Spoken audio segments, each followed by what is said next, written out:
पिछले एपिसोड में आपने सुना कि नैना कायरा से दूरी बना लेती है, पर जब वो इतने टाइम से उसे मिस करके फाइनली मिलने जाती है तो उसे आयशा के साथ खुश देखकर वो वहां से बिना मिले ही चली जाती है। अब आगे। God, what is wrong with you, Naina? I needed to be home, वो ब्लैंक फेस करके कहती है। Bullshit.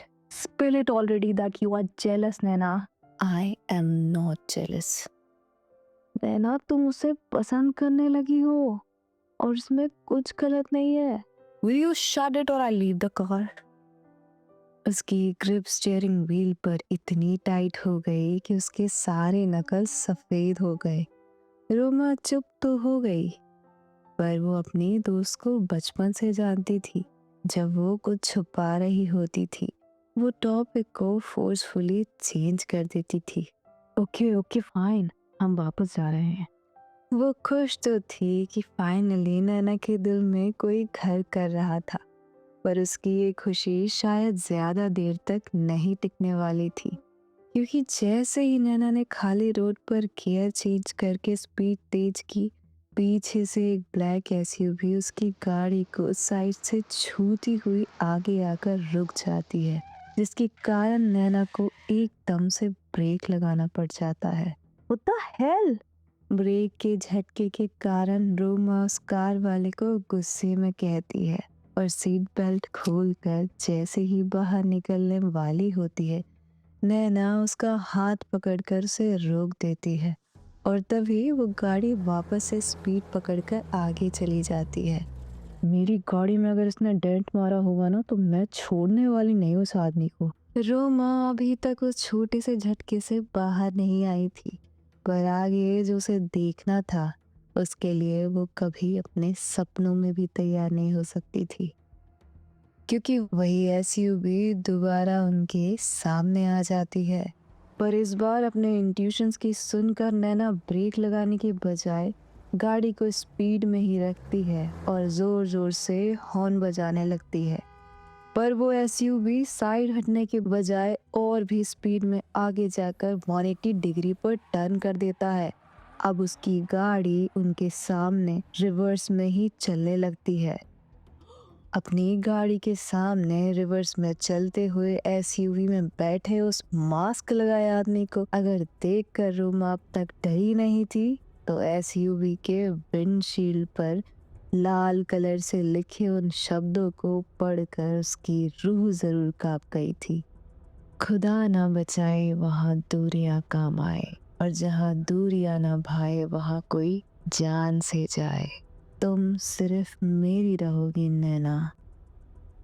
फेस पर मास्क होने के बाद भी जब उसने 2 उंगलियां अपनी आंखों के सामने करके नैना की तरफ इशारा किया, जैसे वो कह रहा हो कि नैना की हर मूव पर उसने नजर रखी हुई है, रोमा वही थरथरा जाती है।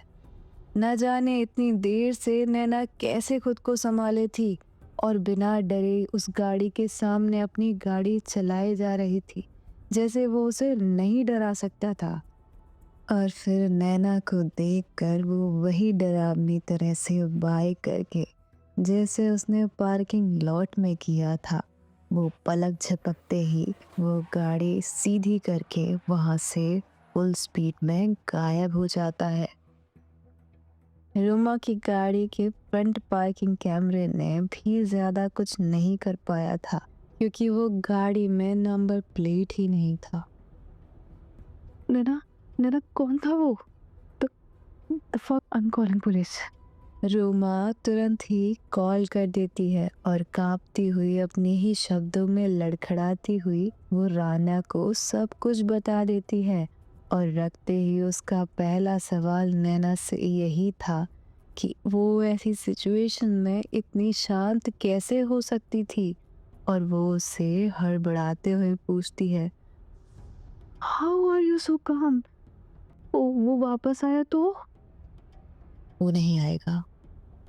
How can you be so sure? कैसे पता तुम्हें?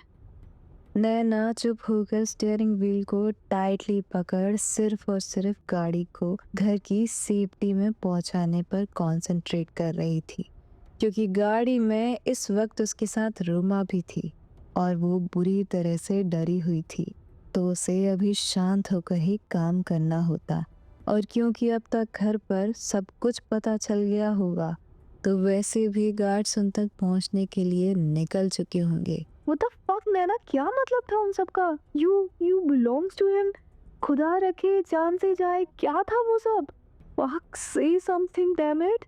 Say something. तुम क्या छुपा रही हो? वो उसका हाथ पकड़कर हिलाते हुए पूछती है। How can you be so sure यार कैसे पता नहीं आएगा? Damn it, वो साइको था। What the fuck नैना, क्या मतलब था उन सब का? वो स्पीड और तेज कर लेती है। Roma, you need to relax, let me focus, we need to reach home first. अगर वो नैना की जगह होती तो कब का वो एक्सीडेंट कर बैठती। नैना बहुत मिस्टीरियस थी, पर वो इतनी बड़ी मुसीबत से अकेले जूझ रही थी, वो उसने सोचा भी नहीं था। रोमा हिली हुई थी, पर फिर भी वो खुद को संभालती है और कांपते हुए घर पहुंचने का वेट करने लगती है। Should we call guards? उसकी ज़रूरत नहीं होगी। सवालों का जैसे बांध खुल गया हो, वो खुद को संभालते हुए सांस लेती है और नैना को उसके बाद कंसंट्रेट करने देती है और वेट करने लगती है ताकि वो सब कुछ जान सके कि आखिर ये हुआ क्या था, कौन था वो आदमी। घर पहुंचते ही नैना गाड़ी से उतरकर सीधे तेजी से घर के अंदर आ जाती है और रोमा उसे फॉलो करती हुई उसके पीछे पीछे आ जाती है। नैना को इतना सीरियस और रोमा को घबराए देख जानवी और मौसम जो उनके घर आए थे रोमा के सुबह सुबह कहने पर, ताकि वो लोग आज सुबह बाहर जाकर नाश्ता करते, वो भी कंफ्यूजन में रोमा के पीछे चलने लगते हैं और वो लोग हड़बड़ाए रोमा से पूछने होते ही हैं कि क्या हुआ था। नैना हॉल में खड़े अपने पापा के सामने आकर रुक जाती है। सेम आंखें, उनकी ही तरह उनके खून में दौड़ता वो फियरलेसनेस और कामनेस। नैना उसके पापा से सबसे ज्यादा मेल खाती थी और यही रीजन था कि नैना में इतना ठहराव था। क्या अर्जेंट था? अंकल, मैं लेके गई थी उसे। मुझे पता नहीं था कि गार्ड्स लगाने का रीजन वो स्टॉकर है। क्या अर्जेंट था नैना? नैना जानती थी कि बिना गार्ड्स के जाना उसकी सबसे बड़ी गलती थी, पर क्या अर्जेंट था, ये क्वेश्चन की ग्रेविटी उसे अभी फील हो रही थी और नैना के पापा को वो सवाल उससे इस तरह करना रोमा पहली बार देख रही थी। उसने अंकल को हमेशा काम देखा था, पर आज उनकी आंखों में चिंता और गुस्सा दोनों थी, जिसका रीजन रोमा खुद थी। एक फ्रेंड से मिलने गए थे uncle. Is that what you call urgent? वो नैना को इस तरह से देख रहे थे जैसे उन्हें अपनी बेटी पर पहली बार विश्वास नहीं हो रहा था। हो? कायरा। नैना के पापा रोमा को अपनी बेटी की जैसे मानते थे, पर इस सिचुएशन के भले ही सारे जवाब रोमा खुद दे रही थी, पर उनकी नजर अब भी उनके जैसी ही निडर आंखों वाली एकदम शांत खड़ी उनकी बेटी पर थी। ऐसा लग रहा था मानो वो दोनों ही अपनों के दर्द के अलावा किसी भी चीज से नहीं डरते थे और अपनी गलती पर बिना किसी डिफेंड के सजा को भुगतने के लिए तैयार रहते थे। कौन है ये और क्यों जरूरी था इससे मिलना? उनके सवालों में अब गुस्सा झलकने लगा था। नैना ने अपनी जिंदगी में अगर किसी को सबसे ज्यादा खुश और प्राउड फील कराया था तो वो उसके पापा थे। उसने उन्हें कभी शिकायत का मौका नहीं दिया था, हमेशा उनसे एक कदम आगे सोचकर काम किया था। और अनिल सांघवी ने एक प्रिंसेस को नहीं, एक क्वीन को बड़ा किया था। इसलिए उन्हें उसका ऐसा कदम उठाना अब तक समझ नहीं आया था। क्यों जरूरी था नैना? I like her dad. बस यही खूबी थी नैना की। उसके जितना अनअपोलोजेटिक और बोल्ड इंसान पूरे सांघवी परिवार में दूसरा कोई नहीं था। ऐसे ही नहीं उसके पापा ने उसे क्वीन कहा था। जवाब सुनकर उन तीनों का जो हाल हुआ सो हुआ। उसके पापा को थोड़ी देर ठहरना जरूर पड़ गया। उन्हें पहली बार किसी बात को रजिस्टर करने में इतना वक्त लग रहा था। I like her without a doubt. आपने मुझे सिखाया है कि खुद से सच बोलो। वो मेरी फीलिंग्स थी जो मुझे वहां तक खींच ले गई। आप जानते हैं कि मैं झूठ नहीं बोलूंगी, खुद से न ही आपसे। एक ख्वाहिश की थी उसने आज़ादी की, और आज एक रिहाई मिली थी उसके दिल को अपने ही कैद से इस बात को कबूलने के बाद कि वो कितना पसंद करने लगी थी कायरा को। वो ये तक नहीं जानती थी कि इसके बाद इसका नसीब क्या होना था। पर रोमा जानवी और मौसम की आंखों में डर झलक गया था जब उसके पापा ने सुनकर एक गहरी सांस भरी। वहीं अपनी सजा का इंतजार करती हुई नैना किसी चट्टान से खड़ी हुई थी। Indeed a queen. Bring her. पर चट्टान के टूटने की बारी आती है। If she can save you, she can have you. और ये तो उसके टूटने की शुरुआत थी। उसकी सबसे बड़ी ताकत उसकी कामनेस के बिखरने की शुरुआत। उसके पापा ने चंद पल में ही मास्टर स्ट्रोक खेल दिया था। वो एक लड़की है, और आप जानते हैं कि जिस चीज से मैं जूझ रही हूँ वो उसे हैंडल नहीं कर सकती। Exactly my point here. या तो वो इस प्रॉब्लम को हैंडल करने की ताकत रखे और तुम्हारे लिए सिचुएशन को बेहतर कर सके, या तुम खुद गर्ज बनना बंद कर उस लड़की को खतरे में डालना छोड़ो। And what do you think I was doing इतने टाइम से? You know she can't handle this. Then keep her away from you and get a man जो फाइट कर सके। चट्टानें बगरती हैं, बिखरती हैं, पर किसी में इतनी हिम्मत कहाँ कि उसे इतने करीब से टुकड़ों में बंटता हुआ देखे। एक हिलती हुई सांस से वो खुद को संभालती है और वहां से सीधे ऊपर अपनी कमरे में रखे बूजेंडोर्फर के अपराइट पियानो के पास आकर खड़ी हो जाती है। उसके सामने बालकनी से वो पहाड़ पर झूमते हुए पेड़ों को देखे जा रही थी।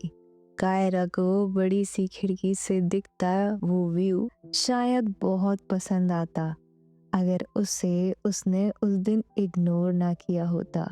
वो उसे जरूर अपने कमरे में लाती और ये नज़ारा दिखाती, और देखने के बाद वो कुछ ऐसा जरूर कहती जिससे उसके होठों पे आई मुस्कुराहट फिर ना रुकती, पर शायद वो अब ये कभी ना देख पाए। और ख्वाबों से तो नैना का कायरा के आने के पहले से दूर दूर तक कोई वास्ता ही नहीं था। अब दोबारा वो जो ख्वाबों को दफन करने जा रही थी, उसका रियलिटी को ऐसे ही एक्सेप्ट कर लेना सही था। वो जानती थी कि उसके पापा ने क्या किया था। जब वो कायरा को इस लड़ाई में उतरने ही नहीं देगी तो उसका उसे बचाना और जीतने का कोई सवाल ही नहीं था। वो जानती थी कि उसके पापा क्या करना चाह रहे थे। वो कायरा की वर्थ प्रूव करवाना चाह रहे थे, जो हर जगह तो मुमकिन थी पर इस सिचुएशन में नैना के होते हुए कभी नहीं। क्योंकि इस पूरी सिचुएशन में जिस पार्टनर को वो अपनाना चाह रही थी उसे खुद प्रोटेक्शन की ज़रूरत थी, और उसके पापा बस इतना चाहते थे कि जो भी नैना की ज़िंदगी में आए वो उसे एटलीस्ट प्रोटेक्ट तो कर सके, जिसमें वो गलत नहीं थे। पर वो जानती थी कि कायरा ऐसा नहीं कर पाएगी, इसलिए अब जो नैना के कारण वो लड़ाई में नहीं उतरने वाली थी, तो इसका नतीजा ये था कि कायरा के लिए उसकी पापा की आंखों में कोई इज्जत नहीं होती। कायरा बहुत इम्पोर्टेंट बन चुकी थी उसके लिए, और वो इन सब में उसे लाकर उसके आत्मसम्मान की कठिन परीक्षा नहीं देने देती। उससे दूरियां मंजूर थी उसे, पर कायरा को कभी इज्जत न मिल पाना, वो भी उसके पापा से उससे बर्दाश्त नहीं हो सकता था। जायज़ था कि ये कश्ती डूबने के लिए ही बनी थी। प्रैक्टिकलिटी इंसान को गहराइयों के आगे खोखला तो बना देती है, पर जिंदगी से लड़ पाने की क्लियरिटी इसी से मिलती है। नैना तुम क्या करने वाली हो? रोमा नैना के इस रूप से हमेशा से डरा करती थी। वो जानती थी कि नैना सबसे कठिन रास्ते को अपनाने की सोच रही थी। स्टॉप नैना, उसका दिल टूट जाएगा। वो एक जगह बस देखे जा रही थी, और इतनी देर में भी उसके होठों से एक लफ्ज बाहर नहीं आया। कैन समवन कुड एक्सप्लेन यहाँ चल क्या रहा है? कैसा खतरा? Who followed? एंड तुम्हारी फीलिंग्स वो कैसे खतरे में आ सकती है? जानवी कंफ्यूज होकर पूछती है, जो एक्सप्रेशन मौसम के चेहरे पर भी था। पहले ही नैना के बोल्ड कन्फेशन से वो लोग शॉक में थे, पर उन्होंने इतनी चीजें मिस कर दी थी कि उन्हें नैना को सब बताना ही पड़ता। और क्योंकि अब कायरा को खुद से दूर करने में नैना को उन लोगों की मदद चाहिए थी, तो एक गहरी सांस लेकर वो उन लोगों को सब कुछ बताती है कि कैसे फेस्ट के पहले से उस पर कोई नजर रखे था, और उस दिन वो निशान बिल्ली से नहीं, पार्किंग लॉट में उस पर हुए हमले से आया था। वो तीनों और भी ज्यादा हिल जाते हैं, और घबराई सी रोमा और जान भी सिचुएशन को समझकर कहते हैं, ऋषभ, वो नहीं है। तुम कैसे कह सकती हो? उस हमले के बाद सबसे पहला नाम ऋषभ ही था, पर जब वो पकड़ा गया तो we thought everything was clear. पर जब वो आदमी उस दिन खिड़की पर दिखा, उस टाइम ऋषभ लॉकअप में ही था। तो फिर ये है कौन? जान भी परेशान होकर पूछती है, कैसा दिखता है? वो आदमी ताकतवर लगा था मुझे। And she is right.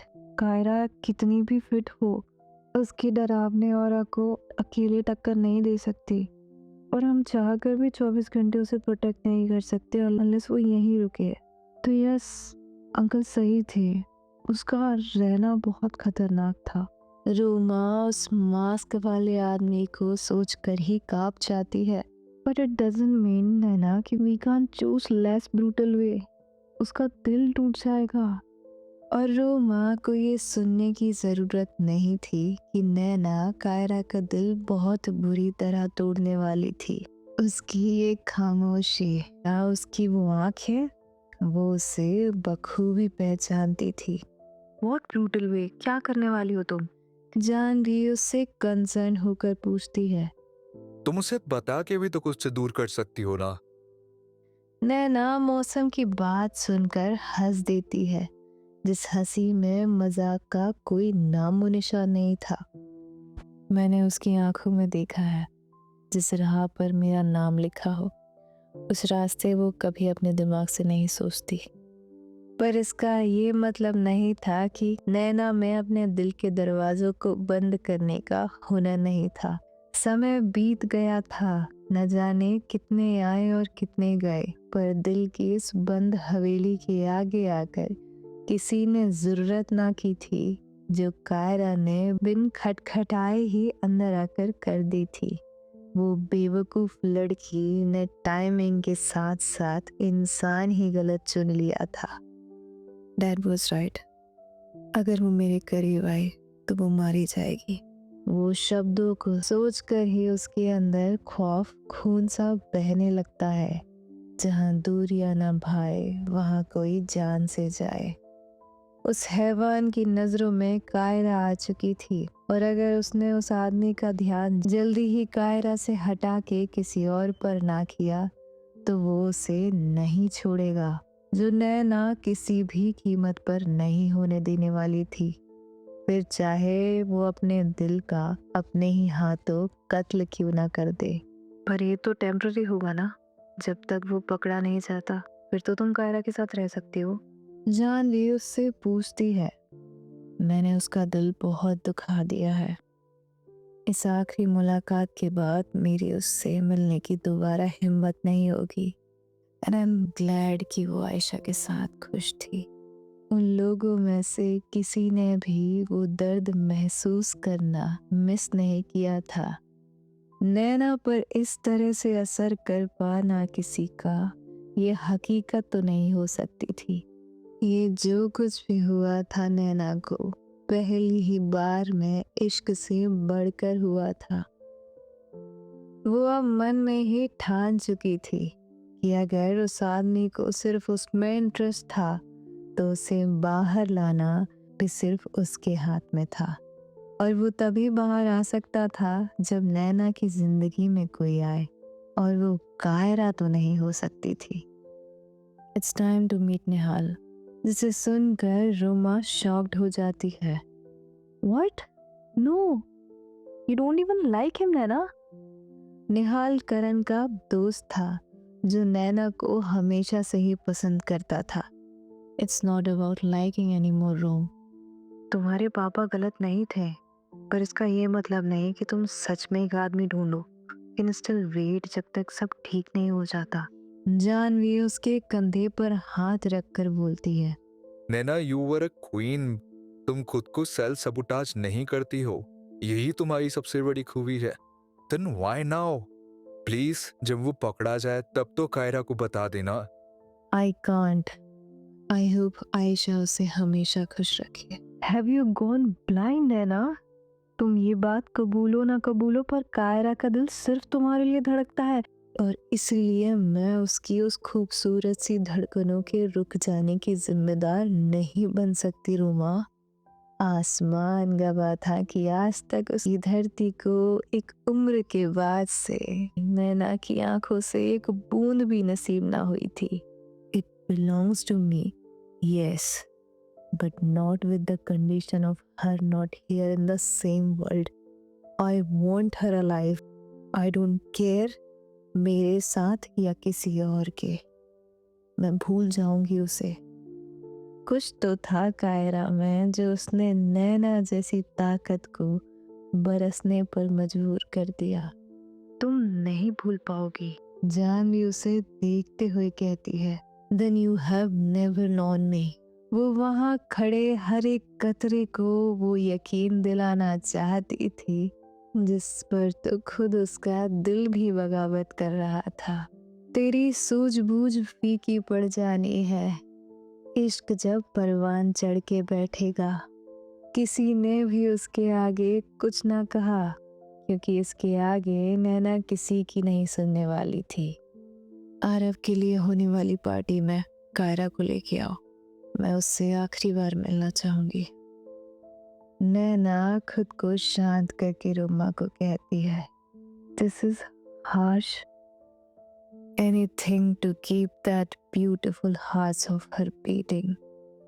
If that's needed, I will have to forget her. मुकम्मल हर इश्क हो यहाँ, खुदा कभी किसी को अपने यार के होठों को चूमने के बाद जुदाई ना दे। नैना ने क्लियरली हर तरह से कायरा को अपनी लाइफ में आने वाले दरवाजे बंद कर दिए थे। उसने यहाँ तक कि रोमा और बाकी सभी दोस्तों को उससे दूरी बनाने कह दिया था। कायरा भी ये बात फील कर पा रही थी कि नैना उससे अब कोई कांटेक्ट नहीं रखना चाहती थी, जिसका रीजन वो सोच सोच के कई रातों से सोई नहीं थी। वो समझ पाए चीजों को इतना आसान नैना ने कहाँ कुछ छोड़ा था। उससे दूरियां उसकी हर एक चीज में अब झलकने लगी थी, क्योंकि वो अपने जॉब में भी बेकार ही परफॉर्म कर रही थी। जिस आदि ने आयशा को खुशी से गले लगा लिया था, कायरा जैसी नॉलेजेबल ट्रेनर को देखकर जिसे वो लेके आई थी, अब तक वो कंसर्न में उसे चौथी बार बोल चुका था। You can take a few days off. क्योंकि जिम में उसके ध्यान ना दे पाने के कारण 2-3 बार लोगों को लगते लगते बची थी, पर वो फिर भी हर बार मना कर देती थी क्योंकि अकेले रहकर वो और भी ज़्यादा परेशान हो जाती थी। पर हालात की सीरियसनेस देखकर वो हाँ कर देती है क्योंकि वो नहीं चाहती थी कि उसके कारण किसी को चोट आए। उसने कभी सोचा नहीं था कि जो ऑलरेडी दूर था उससे दूरियां इतनी तकलीफ देती हैं। उसने आयशा से भी डिस्टेंस मेंटेन करना शुरू कर दिया था। उसे किसी से मिलने का दिल नहीं करता था, बस अपनी मम्मा की बहुत याद आती थी उसे। लगता था जैसे वो होती तो उसे ज़रूर रास्ता दिखा पाती और ना ही उसे इतना अकेला फील करने देती। पर ये सच्चाई कहाँ थी जहाँ नैना सच में जिया करती थी। कायरा किसी ना किसी तरह ऐसी जगह ढूंढ लेती थी जहाँ उससे इतनी हार्श रियलिटी को अपने गले से उतारना ना पड़े। कितना अजीब था, इस जिंदगी ने उसे जो कुछ भी दिया चंद पलों में ही उसे वापस भी ले लिया, फिर चाहे वो अच्छा था या बुरा। कायरा जब 2 साल की थी तभी उसके पापा चल गुजरे थे, तो उसे उनके बारे में कुछ भी याद नहीं था और जो याद था वो था उसका सबसे काला अतीत, उसकी मम्मा का बॉयफ्रेंड। जब वो 8 साल की हुई, वो इंसान शुरू में दुनिया का सबसे बेहतरीन इंसान था, अपने और अपनी मम्मा के लिए परफेक्ट पार्टनर और कभी ना मिल पाने वाला एक फादर फिगर। पर धीरे धीरे उसकी हकीकत कायरा को समझ आई कि इतनी अच्छाइयों के पीछे एक ऐसा इंसान होगा जिसके अंदर इंसानियत ने अपना दम कब का तोड़ दिया था, जिससे सिर्फ और सिर्फ अपना वायलेंस पसंद था, बिना इस बात से रुके कि वो अपना गुस्सा एक 8 साल की बच्ची पे निकाल रहा था। उसकी माँ के भाइयों की मदद से असादनी को जेल तो हो गई, पर वो फिर भी वहां से छूट कर आ गया। पर शायद ऊपर वाले को छोटी सी कायरा के ऊपर तरस आ गया था और किस्मत से एक कार एक्सीडेंट में उसकी मौत हो गई। और उसके बाद से उसकी मम्मा ने कायरा के लिए किसी को भी अपनी जिंदगी में आने नहीं दिया। आज अगर मम्मा साथ होती तो वो कभी इस तरह ना टूट रही होती। ऐसे ही करते करते एक हफ्ता बीत गया था। ना नैना ने उसकी गली में कदम रखा था, ना रोमा ने कोई कॉल या मैसेज किया था। वो हर दिन सुबह अपने फ्लैट की सीढ़ियों पर बैठे बस ये सोचती थी कि अब वो दिखेगी। गाड़ियों की जितनी बार भी आवाज आती थी उसकी आंखें उम्मीदों से भर जाती थी, पर नैना की आहट कभी ना आई। किसी गाड़ी ने उस गली का मुंह ना देखा। ऐ खुदा, बख्श इस दिल को, वो सरेआम तमाशा बने जा रहा है। और शायद खुदा को कायरा के दिल के आगे पिघलना ही पड़ गया। उस दिन शाम में जब उसके दरवाजे पर एक गाड़ी के टायरों के रुकने की आवाज आई, तो वो सुनते ही अपना दर्द भूलकर दौड़कर दरवाजा खोल के बाहर आ गई। सामने नैना की बजाय रोमा को पाते देख उसकी उम्मीदों ने उसे थोड़ा तो मायूस कर दिया था, पर वो खुश थी कि एटलीस्ट अब उसे नैना के बारे में कुछ सुनने मिलेगा। रोमा ने नैना के कहने पर जानबूझकर गार्ड्स की गाड़ी को दूर रुकने कहा था ताकि कायरा को सब नॉर्मल ही लगे। रोमा को अपने घर के सामने पाकर उसने मुश्किलों से सही बड़े दिनों बाद एक फीकी सी स्माइल तो आने दी थी खुद पर, क्योंकि वो बहुत ही अच्छी लग रही थी। उसने एक ब्लैक ड्रेस पहनी थी और उसे देखकर ऐसा लग रहा था कि जैसे वो किसी बड़ी सी पार्टी के लिए आई थी। पर जब वो अपनी गाड़ी से एक ब्लैक टक्सिडो और बूटेड हील्स निकालकर कायरा को पकड़ाती है तो कायरा उसे समझ नहीं पाती। 15 मिनट, इसे पहन के आओ जल्दी। पर नहीं कायरा, जल्दी प्लीज। और रोमा का पहली बार इतना सीरियस चेहरा देखकर वो धीरे से सर हिला के बेडरूम में चली जाती है और रोमा उसका बाहर आने का इंतजार करने लगती है। 15 से 20 मिनट हो गए थे। जो घबराहट रोमा के अंदर थी वो धीरे धीरे बाहर आ रही थी। वो चाहती थी कि कायरा के चेहरे पर लिखे उस दर्द को कम से कम एक वजह तो मिल जाए, पर वो कुछ नहीं कर सकती थी क्योंकि कायरा उसके लिए भी अब इम्पोर्टेंट हो गई थी।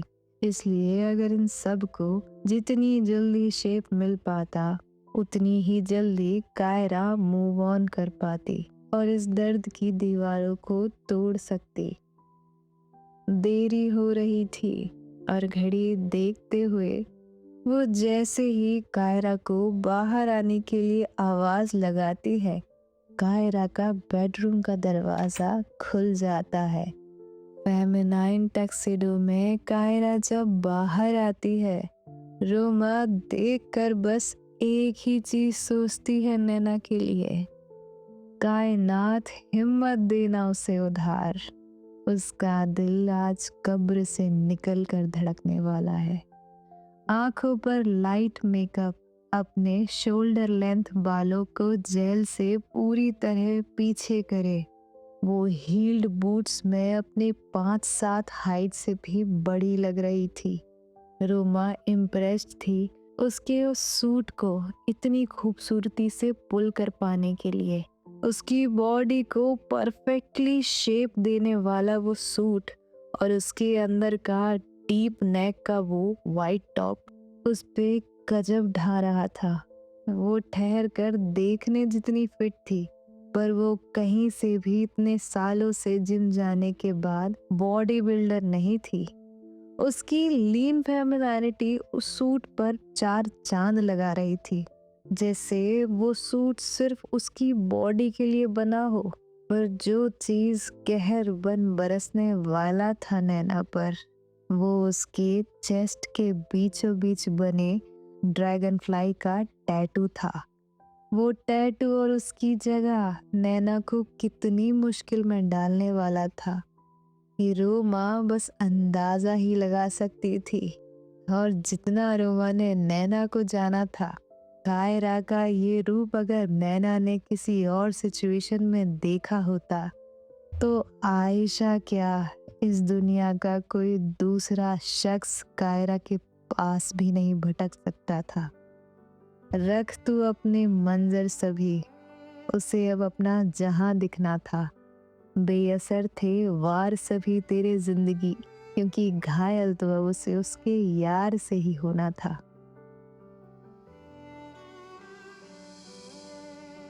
क्या होगा आगे जानने के लिए सुनते रहिए द हेड गर्ल।